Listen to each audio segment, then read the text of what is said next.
देखिए, ऐसा है कि एक गांव में कहावत है कि अपने बच्चे बच्चे और दूसरों के बच्चे जनसंख्या।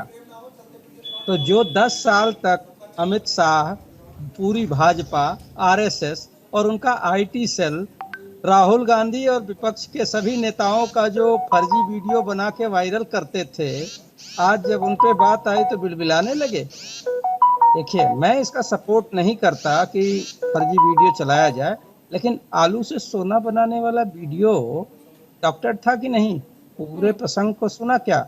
मोदी जी ने 2013 जिग्नेश में जो बयान मेवानी दिया। के पर्सनल असिस्टेंट का मैं नाम इसमें आ रहा है, मैं इसीलिए मैं भारतीय जनता पार्टी इतने गंभीर आरोप और आम आदमी पार्टी के नेता के ऊपर भी लगा रही है। अरे सुन तो लीजिए, अभी आम आदमी भाजपा का आरोप आया नहीं। विनीत गोयनका जी अगर भाजपा के प्रवक्ता हैं तब तो मैं उनका जवाब दे देता, लेकिन जब वो राजनीतिक विश्लेषक हैं तो मैं उनकी बातों को बहुत ज्यादा नहीं नहीं नहीं, मैं अमित शाह अहमियत जी की देता। बात कर रही हूँ। मैं कह रही हूँ जिग्नेश मेवानी जी के, ये मेरा सवाल है, ये विनीत जी ने नहीं कहा है, मैं कह रही हूँ। नहीं, नहीं, सुन लीजिए, वही तो कह रहे हैं। पूरा भाजपा का जो आईटी सेल था वो यही तो करता था। अब जब अमित शाह पे बात आई है तो सब बिलबिला रहे हैं, लेकिन सवाल क्या है? इनके जो अपने सिटिंग सांसद हैं, इनके नेता हैं, वो कहते हैं, इनके पार्टी के प्रत्याशी कहते हैं कि देखो जी, हम तो पूर्ण बहुमत की सरकार में है ही हैं, लेकिन 400 पार जब होगा तब हम संविधान संशोधन करेंगे। वो कौन से संविधान संशोधन होंगे? वो गरीबों के हक को लूट के अपने अमीर दोस्तों को देने के होंगे। तो गरीबों में ये भय व्याप्त है कि जो व्यक्ति नौकरी नहीं निकलने देता है, तभी सरकारी उपक्रमों को प्राइवेट मित्रों को बेच रहा है, वो व्यक्ति क्या हमारे आरक्षण को छोड़ेगा? ये जनता में सवाल है। अब इसको कैसे मिटाएंगे अमित शाह जी? क्योंकि जो 10 साल तक दूसरों के प्रति भ्रम फैलाते रहे, आज अब आके सफाई दे रहे नहीं हैं। वैभव जी, तो एक माफी सवाल मांग है लेते मेरा, ठीक लगे है। हाथ। अच्छा नहीं लगे नहीं, हाथ, मैं पूरा कर लूं। लगे हाँ हाथ अमित शाह जी को इस बात के लिए भी माफी मांग लेनी चाहिए कि जो राहुल गांधी जी, मल्लिकार्जुन खड़गे जी और कांग्रेस के बहुत सारे नेताओं और विपक्ष के नेताओं का फर्जी वीडियो हमारा आईटी सेल चला रहा था, वो उसके लिए मैं माफी मांग लेता हूँ। अच्छा और मैं, अब से हाँ ऐसी चीजें ना हो। हाँ अमित शाह जी देश के गृह मंत्री हैं और प्रधानमंत्री। इन लोगों को तभी इस फर्जी वीडियो के ऊपर एक्शन लेना था और अपने आईटी सेल के गुर्गों को जेल में डालना था कि आप विपक्ष के नेताओं को क्यों बदनाम कर रहे हो। अगर ये पहल गृह मंत्री अमित शाह जी ने की होती तो शायद ये नौबत ना आती कि आज उनका फेक वीडियो घूम रहा होता।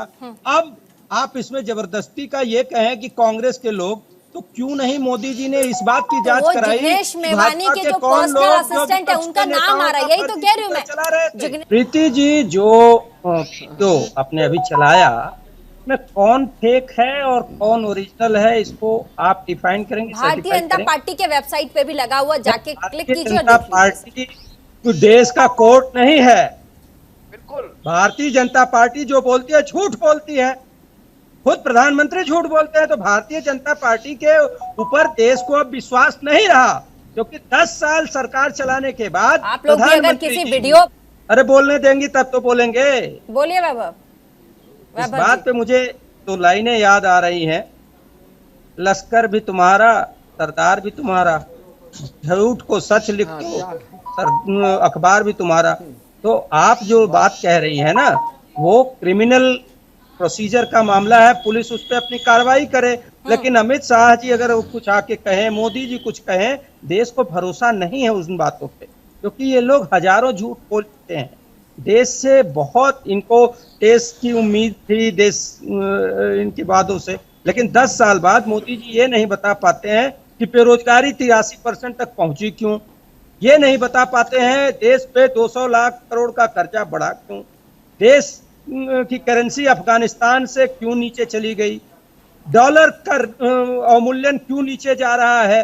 यही मोदी जी कहते थे ना, उसी देश की करेंसी डूबती है या नीचे जाती है जिस देश का प्रधानमंत्री गिरा हो।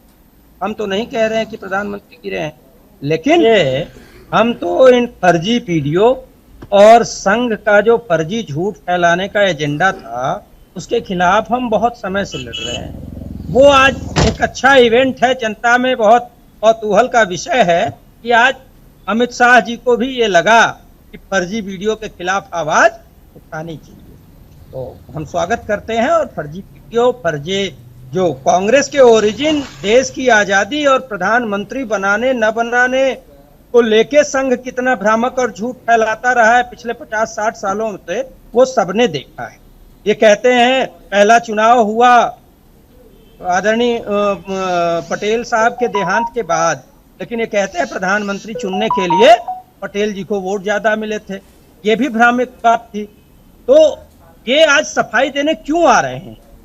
क्योंकि अभी यासिर जिलानी साहब कह रहे थे, भाई साहब आपको याद दिला देता हूं, जो इंडिया गठबंधन का चुनाव आपने बिहार में जवाब चल अभी रहा, तक नहीं दिया है कि जिग्नेश अरे मेवानी के प्रीति जी, मुझे ये लग रहा था जैसे आपने यासिर जिलानी को बिना इंटरप्ट किए समय दिया, मुझे भी देंगी।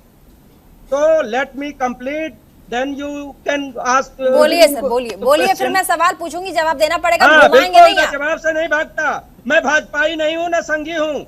देश की आजादी में मेरे दादा ने लड़ाई लड़ी है। हम भागने वाले लोग नहीं हैं।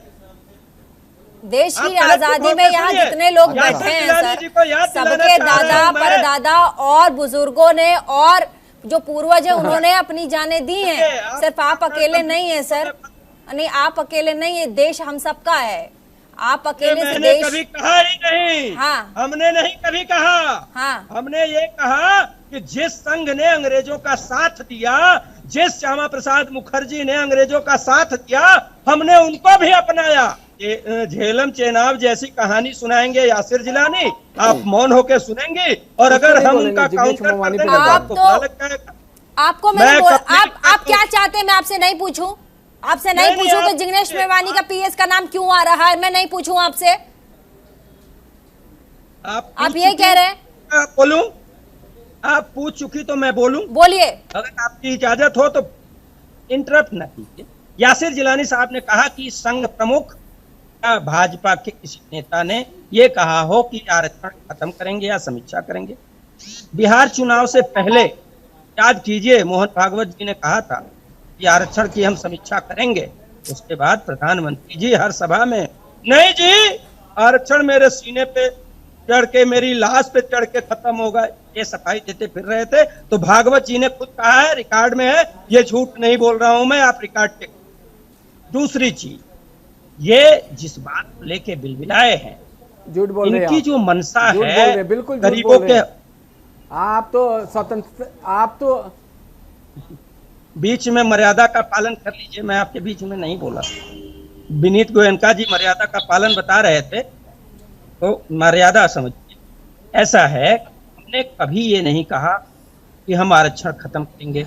ये इनके लोग कहते हैं, और आरक्षण खत्म करने के पीछे एक बड़ा कारण है। ये चाहते हैं कि इनका एजेंडा सेट हो, सारी चीजें गरीबों के हक को छीन, किसानों के हक को छीन, ठीक है, अमीरों को दे दिया जाए।